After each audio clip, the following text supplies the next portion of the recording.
Los que oyen.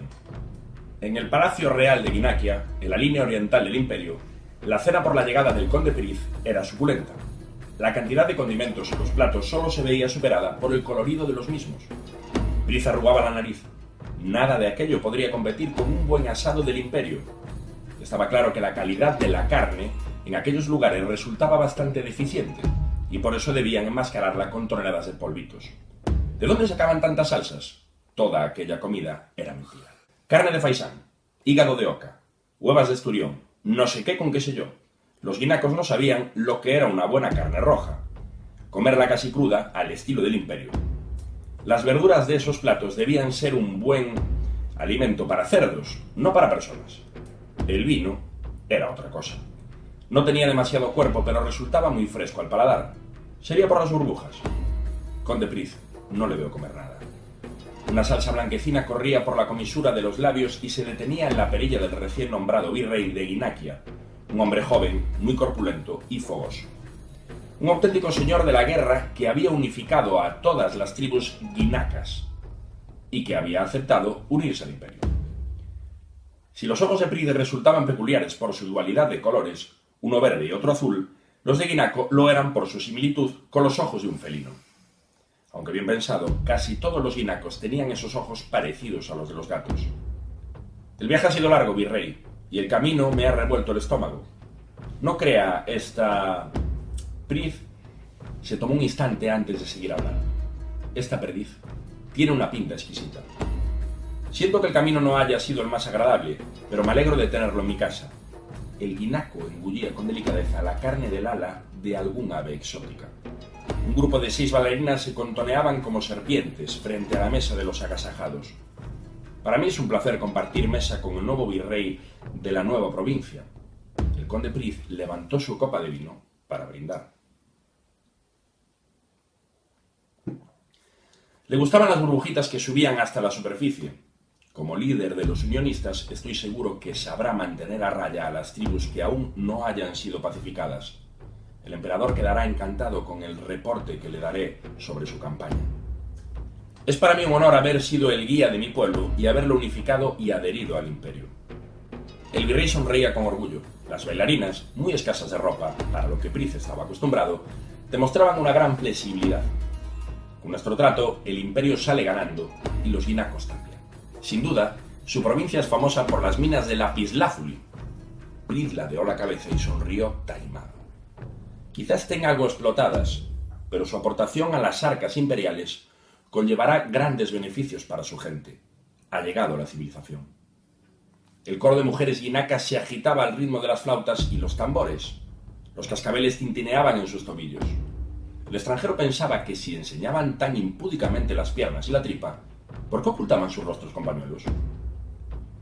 Conde Priz, ¿desea que esta noche una de las bailarinas de mi harén visite su habitación? Es usted muy amable, virrey, pero no sé si debería...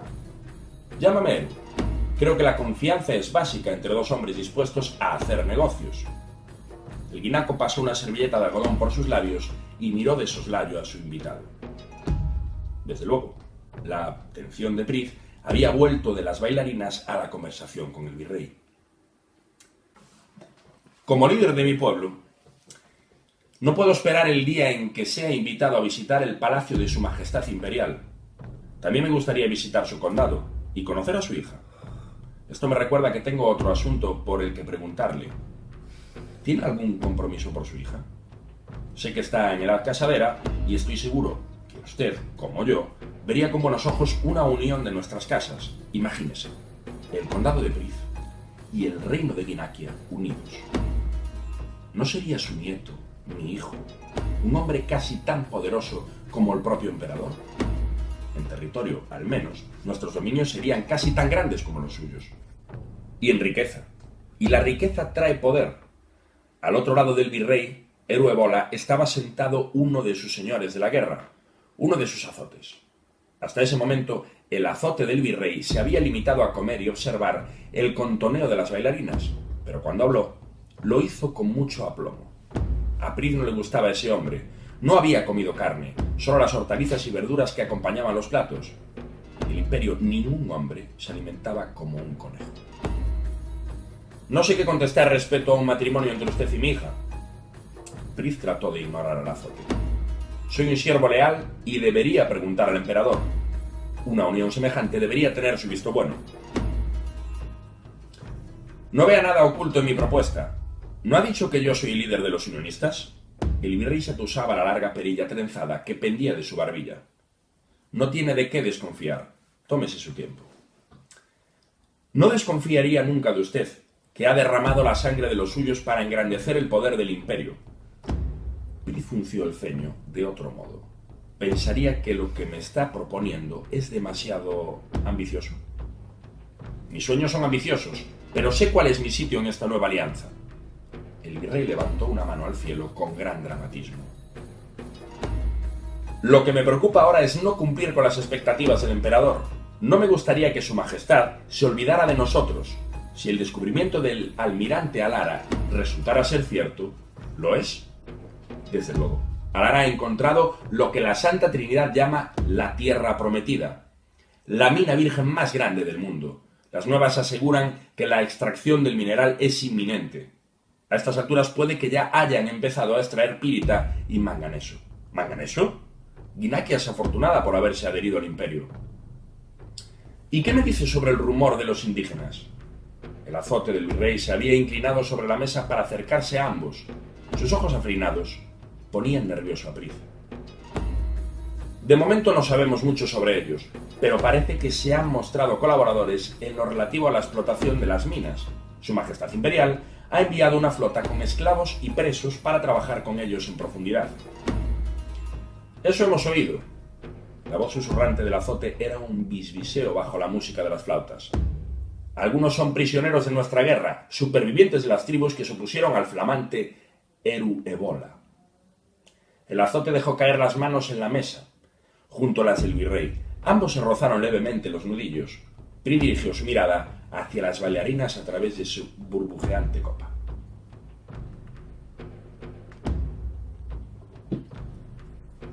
Sin lugar a duda, la provincia de Ginakia se verá muy beneficiada por la adhesión. Puedo asegurar que el emperador no tardará en hacer una visita cuando la zona esté asegurada. Espero que su estancia entre nosotros sea larga y fecunda. El virrey levantó una ceja y señaló a una de sus bailarinas. Ambos rieron y brindaron con otra copa de vino burbujeante de Ginakia. Y yo también.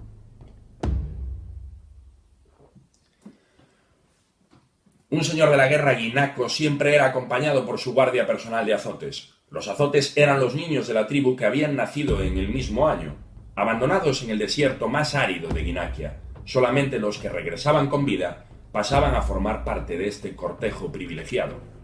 Y esto se veía complicado por resultar nómadas la mayoría de las tribus. Su única labor era dar su vida por su señor, y lo harían sin dudarlo, unidos a él en sangre y espíritu. Tras el banquete, Eru Ebola, virrey de Ginakia, se despidió de su invitado y se dirigió al minarete más alto de su recién ocupado palacio. Todavía no lo consideraba su hogar. Apenas hacía un mes que habían derrotado a los independentistas que no deseaban la adhesión al imperio. El viejo rey aún estaba recluido en una celda. Su cabeza sería uno de los primeros regalos que ofrecerían al emperador cuando se dignara a visitar la nueva provincia. Quizá un regalo así le recordaría que en Ginakia los líderes deben andarse con mucho cuidado. El virrey ascendió las escaleras de caracol de la torre seguido de sus 8 azotes. Antes de levantarse en armas contra el viejo rey y posicionarse al lado de las fuerzas extranjeras, sus azotes habían sido 12. Pero la guerra no perdona, y el desierto tampoco. Cuando Ebola llegó al último peldaño, se detuvo y respiró hondo. En parte falto de resuello, por lo empinado de la subida, en parte algo nervioso por lo que esa noche había acontecido y lo que significaba. En el rellano había una puerta de madera. Llamó con los nudillos. Sus azotes se encontraban detrás de él, en completo silencio. «Amada madre, hemos llegado». El virrey contuvo la respiración. «¡Pasad!». La voz que salía detrás de la puerta era una voz anciana, antigua, que exhalaba más aire que sonido. El interior de la sala que culminaba el minarete estaba pobremente iluminado. El virrey entró lentamente seguido de su séquito. Frente a un balcón, una silueta recortaba la luz de la luna. Sostenía una vela de sebo frente a su rostro. Se podían ver las arrugas alrededor de sus ojos. Cubría su tez con un velo, como las bailarinas del banquete, y su cuerpo estaba envuelto por un manto de tela elegante. Tenía los ojos pintados de color azul, azul lapislázuli, como también lo estaban los ojos de las bailarinas, pero la profundidad de los suyos, la profundidad y la sabiduría eran mucho mayores. Los 9 hombres se inclinaron con una reverencia. Amada madre, efectivamente el enviado de los mojados nos ha confirmado los rumores. ¿Y qué esperabas? Desde luego que son verdad. Lo dijeron los muertos, y los muertos no tienen motivo para mentir. Sobre una mesa había una ornamentada tetera de plata. Al lado había una tablilla grabada con las 120 letras del alfabeto guinaco. Las letras estaban colocadas representando la figura del 8. Sobre una de las letras había un vaso de cristal, boca abajo, y sobre el culo del vaso, una moneda de bronce con la cara del viejo rey. La amada madre acababa de hablar con los muertos. Entonces, amada madre, ¿debo desprenderme de una de mis garras? La voz de nuestros abuelos así lo ha reiterado. Con un dedo raquítico retorcido por la artritis, la vieja señaló la mesa. Coged té, por favor, aún está caliente, y sentaos los 9 a mi alrededor. Los azotes llenaron las tazas con el té azul y se sentaron sobre los cojines tirados alrededor de la anciana. Eruebola lo hizo como uno más, sin que se notara su condición de virrey. Uno de sus azotes, el que había cenado a su lado sin probar bocado de carne, lo sujetó por el brazo y le habló entre dientes, como lo había hecho durante el banquete. Hermano carnal, no dudes que daré mi vida por ti.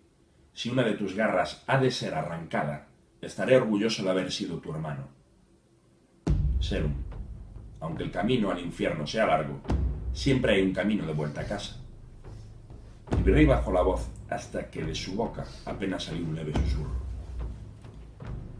Y sabes que en mi séquito siempre serás bien recibido. Los 9 hombres rodeaban a la anciana. Eruebola bebía el té azul esperando que la amada madre hablara. Sus ojos no podían dejar de bailar alrededor de las sombras de aquella estancia, y siempre se detenían al encontrarse con la tabla del 8, repleta de letras. La voz de nuestros abuelos. La anciana volvió a hablar.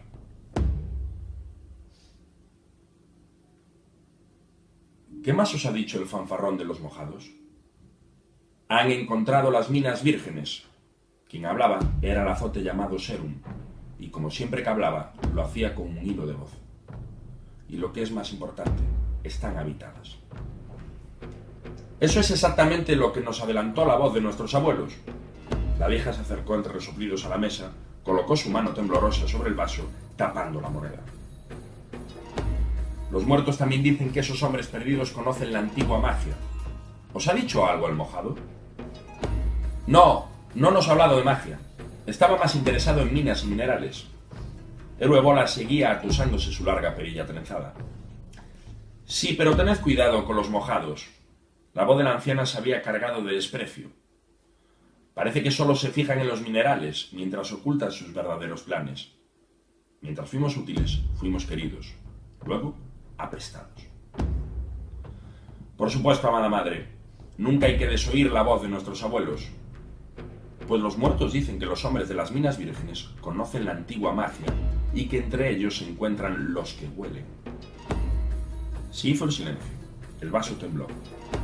Incluso la vela pareció parpadear. Aquel nombre pertenecía a un cuento que a ningún niño le gustaba oír. El silencio se quebró por la voz almidonada de Serum. Amada madre, los mojados están enviando prisioneros de guerra como mano de obra para los trabajos de excavación. Creo que podríamos colar un espía. Quizá no haga falta enviar a nadie. Quizá ya lo tengamos, respondió Eruebola, terminando con un sonoro sorbo la taza de té y depositándola con delicadeza sobre la mesa. Sus ojos volvían a fijarse en la tabla para escuchar a los muertos. En las mazmorras tenemos a varios líderes independentistas. Podemos presionar a algunas familias, prometer amnistías y perdones, y que alguno de los guinacos que enviaron como prisionero pase a trabajar para nosotros. Al fin y al cabo, seguimos siendo hermanos. Los muertos dicen que las tribus fieles al viejo rey no te verán nunca más como a un hermano, héroe Bola. Has pasado a muchos de los suyos por el filo de tu alfanje. Has violado a sus mujeres, a sus hijas. Aún así podremos obligarlos a trabajar para nosotros. Escucha a los muertos. La anciana se acercó al virrey y su sombra pareció crecer de tamaño más allá de lo humanamente posible. Te arrancarás una de tus garras y la enviarás como embajador al imperio. Serún marchará en la comitiva de ese mojado que hoy dormirá con una de tus concubinas y lo convencerá para que le dé un salvoconducto hacia las minas vírgenes. El virrey notaba el paladar completamente seco. Pero no será fácil, amada madre. Desde luego que no. Tampoco lo era levantar un país en contra de su legítimo dirigente para subyagarlo al poder de un imperio extranjero. Amada madre, si no quiere hablar con los muertos sin necesidad de usar la tabla del 8, modere su lengua. No quiero prescindir de su presencia. Eru se arrepintió de su amenaza nada más formularla. Si amenazas a alguien es porque estás dispuesto a cumplir con lo dicho. El joven virrey notaba su espalda empapada de sudor. Pues entonces escucha. La anciana se sentó de nuevo. Su voz sonaba mucho más serena, pero igual de firme. Debemos encontrar cualquier vestigio que haya de la antigua magia en las minas vírgenes. Manda a Serún con el mojado. Eso no será difícil. Cuando tu azote llegue a las minas vírgenes, tendrá a su disposición algunos espías. Presionaremos a las familias con la vida de los presos que tenemos en las mazmorras para que así sea. Eru, lo han dicho los muertos. Arráncate una de tus garras, es doloroso, pero volveré en cuanto haya terminado con mi tarea. Cuando el virrey y los azotes abandonaron el minarete, desde la calle empedrada, uno de ellos se retrasó con discreción. Serún levantó la vista buscando el balcón más alto de la torre. En él se encontraba la figura de la anciana tapada por su elegante túnica. Los estaba observando. Y entre las sombras que proyectaba la luna, el azote creyó ver cómo la vieja levantaba al cielo las palmas de sus manos. Ese gesto iba destinado para él. El muchacho sintió, como siempre hacía, al salir del minaret.